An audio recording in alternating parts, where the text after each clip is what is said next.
Information West Texas Emergency Alert System.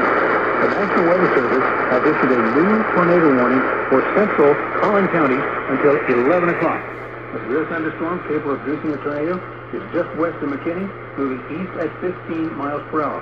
This is a radar-indicated rotation that triggered the tornado warning. Flying debris will be dangerous to those caught without shelter. Mobile homes can be damaged or destroyed.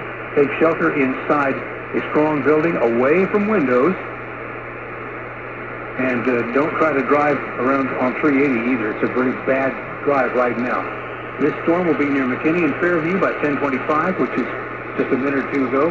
Melissa by 10:35, Lowry Crossing by 10:40, and Princeton around 10:45. Other locations affected by